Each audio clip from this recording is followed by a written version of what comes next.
Hey all, welcome to the continuation of the sphere tutorial. இது வந்து போன video நம்ம ஸ்பியர் பண்ணோம், அதோட கண்டினியூஷன் கேமரா எப்படி வச்சு எப்படி பண்ணோம் அப்படின்னு சொன்னோன்னா, இது ஃபர்ஸ்ட் வீடியோ பார்க்காதவங்க இதோட ப்ரீவியஸ் வீடியோ பார்த்துட்டு அதுக்கப்புறம் இதுக்கு வாங்க. ஓகே, நம்ம இப்போ ஸ்பியர் கிரியேட் பண்ணியாச்சு. அதில் இந்த பார்ட்டிகல்ஸ்லாம் ஸ்பியர்லேருந்து க்ளோ ஆகிட்டு இருக்கிற மாதிரி ஸ்பியரை ரேப் பண்ணுற மாதிரி ஒரு எஃபெக்ட் பண்ணியிருக்கோம். இதுக்கு ஒரு சின்ன கேமரா ஆக்ஷன் கொடுப்போம். இங்கே போய்ட்டு ரைட் கிளிக் பண்ணி நியூ கேமரா அப்படின்னு ஒரு ஆப்ஜெக்ட் கிரியேட் பண்ணிக்கிறேன். இங்கே வந்து 35mm கேமரா சூஸ் பண்ணி எனேபிள் டெப்த் ஆஃப் ஃபீல்டுங்கிறத டிக் பண்ணுங்கள். அப்போ தான் உங்களால் இந்த கேமராவோட அப்பர்ச்சரையும் ஃபோக்கல் லென்த்தையும் உங்களால் அட்ஜஸ்ட் பண்ண முடியும். லாக் டு ஜூம் வேண்டாம், ஓகே கொடுத்துருங்க. இப்போ ஒரு கேமரா கிரியேட் ஆகிடுச்சு. இப்போ பார்த்தீங்கன்னா வியூ உடனே மாறிடும் உங்களுக்கு. இப்போ கேமரா எப்படி பார்க்குது அப்படிங்கிற மாதிரி வியூ மாறிடுச்சு. இப்போ ஒன்றுமே காட்டலை. அந்த கேமரா ஆப்ஷன் போயிட்டு, அதாவது கேமரா எக்ஸ்பேண்ட் பண்ணி கேமரா ஆப்ஷன் போயிட்டு ஃபோக்கல் டிஸ்டன்ஸ்னு பார்த்தீங்கன்னா 0 இருக்கு. அதாவது 0 இங்கேருந்து 0 பிக்சல் கிட்ட, அதாவது இதுதான் கேமரா. இந்த பிளாக் ஸ்க்ரீன் இருக்கு இல்லையா, இங்கே நீங்கள் கேமராவோட வியூ தான் பார்க்குறீங்க. இங்கேருந்து 0 பிக்சலில் என்ன இருக்கோ அது மட்டும் தான் உங்களுக்கு வந்து தெரியும். இதை நம்ம ஸ்லோவாக இன்க்ரீஸ் பண்ணுவோம். இப்போ பார்த்தீங்கன்னா 9 பிக்சலில், ஓகே, இப்போ 23 பிக்சலில் பார்த்தீங்கன்னா ஏதோ லைட்டாக தெரிகிற மாதிரி இருக்கு. 44 பிக்சலுக்கு மாற்றிருக்கேன், இன்னும் தெரியல. இன்னும் இன்க்ரீஸ் பண்ணி 100 பிக்சல்.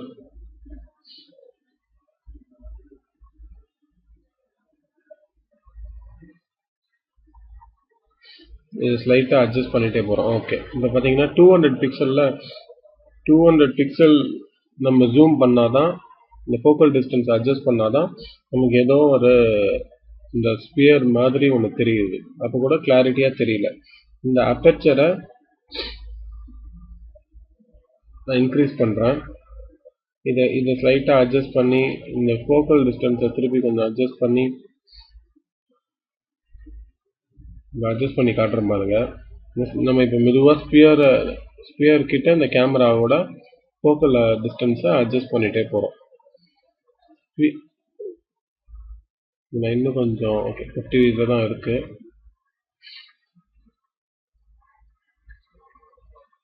அட்ஜஸ்ட் பண்ணி காட்டுறேன். இப்போ பாருங்க, அந்த பார்ட்டிக்கல் அந்த ஸ்பியரோட அவுட் சைடில் வெளியில் இருக்கிற பார்ட்டிக்கல் வந்து கொஞ்சம் கொஞ்சமாக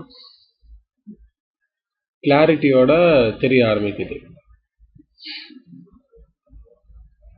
இப்போ பார்த்தீங்கன்னா தெரியும், இந்த அவுட் சைட் பார்ட்டிக்கல், இந்த அவுட் சைடில் இருக்கிற சில பார்ட்டிகல்ஸ் வந்து இப்போ கிளாரிட்டியாக தெரிய ஆரம்பிச்சிருக்கு. மீதியெல்லாம் வந்து பிளர்ட் அவுட்லேயே இருக்கு. இந்த அப்பர்ச்சரை கொஞ்சம் கொஞ்சமாக சேஞ்ச் பண்ணிங்கன்னா உங்களுக்கு அந்த கிளாரிட்டி வந்து கொஞ்சம் கொஞ்சமாக தெரிய ஆரம்பிக்கும். இப்போ பாருங்கள், ஸ்லைட்டாக மாற்றுறேன். ஓகே, இப்போ இங்கே இருக்கிறதுலாம் கொஞ்சம் பிளர்டாக இருக்குது. பட் இந்த இடத்துல இருக்கிறது வந்து கொஞ்சம் கிளாரிட்டியாக இருக்குது. சென்டரில் இருக்கிறதெல்லாம் ஃபோக்கல் டிஸ்டன்ஸை இன்னும் கொஞ்சம் அட்ஜஸ்ட் பண்ணுறேன். இன்னும் கொஞ்சம் அவுட் சைட்லேயே ஜூம் பண்ணிட்டு வரலாம். ஓகே, இன்னும் கொஞ்சம் பண்ணுறேன்னா இந்த அவுட் சைட்லாம் வந்து கொஞ்சம் பிளர்டாகவே இன்னும் வச்சுருக்கோம். நம்ம பிளர்டாக வச்சுட்டு சென்டரில் இருக்கிறது மட்டும் கிளாரிட்டியாக இருக்குது. இப்போ பார்த்தீங்கன்னா தெரியும் பாருங்கள், அங்கெல்லாம் பிளர்டாக வருது பார்ட்டிகல்ஸ். ஆனால் ஒரு டிஸ்டன்ஸை தாண்டி இது வரும்போது கொஞ்சம் கிளாரிட்டியாக நமக்கு தெரிய ஆரம்பிக்கும். இங்கெல்லாம் பார்த்தீங்கன்னா கிளாரிட்டியாக இருக்கும்.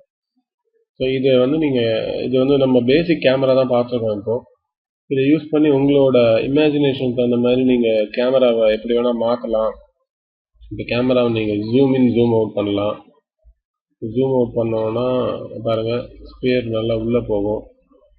இந்த மாதிரி இதுக்கெல்லாம் நீங்கள் எஃபெக்ட்ஸ் கொடுக்கலாம். இப்போ இந்த இடத்துல வந்து ஜூம் இப்படி இருக்கணும், 6 செகண்ட்ஸில் வந்து நமக்கு ஸ்பியர் கிட்ட போகணும், திருப்பி இந்த செகண்ட்ஸில் வந்து ஸ்பியரை விட்டு வெளியில் வரணும்.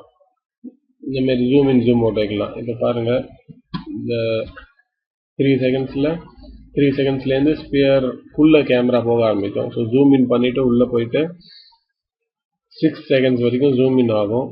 6லேருந்து 8 செகண்ட்ஸ் வரைக்கும் ஜூம் அவுட் ஆகும்.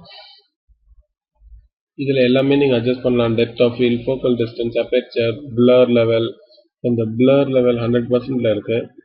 பார்த்தீங்கன்னா பார்ட்டிகல்ஸ்லாம் blur-ஆ தெரியுது, zoom வேற ஆயிடுச்சு. இந்த focal distance வந்து 453 பிக்சல் இருக்கிறதுனால இதெல்லாம் 453 தாண்டி இருக்கிறதுனால இதெல்லாம் blurல காட்டுது. இப்போ திருப்பி zoom out ஆகுது. ஸோ இது ஒரு பேசிக்கான கேமரா ஆப்ஷன் இந்த ஸ்பியர் வச்சு நீங்கள் உங்களோட சாய்ஸுக்கு தகுந்த மாதிரி எல்லாத்தையும் நீங்கள் சேஞ்ச் பண்ணி பல டிஃப்ரெண்ட்டான அனிமேஷன்ஸை கொண்டு வரலாம். வீடியோ யூஸ்ஃபுல்லாக இருக்கும்னு நினைக்கிறேன். மறுபடியும் நம்ம அடோபி ஆஃப்டர் எஃபெக்ட்ஸில் இன்னொரு நல்ல ஒரு எஃபெக்ட்ஸோட மீட் பண்ணுவோம். என்னோட மீதி சில வீடியோஸ்லாம் பார்க்கணுன்னா சேனல் லாகின் பண்ணி பாருங்கள். Java, Photoshop, Spring, Hibernate, Flex and இன்ட்ரோல் தகவல்ங்கிற ஷார்ட் ஸ்டோரிஸ் எல்லாமும் இந்த சேனலில் இருக்குது. தேங்க்ஸ் ஃபார் வாட்சிங்.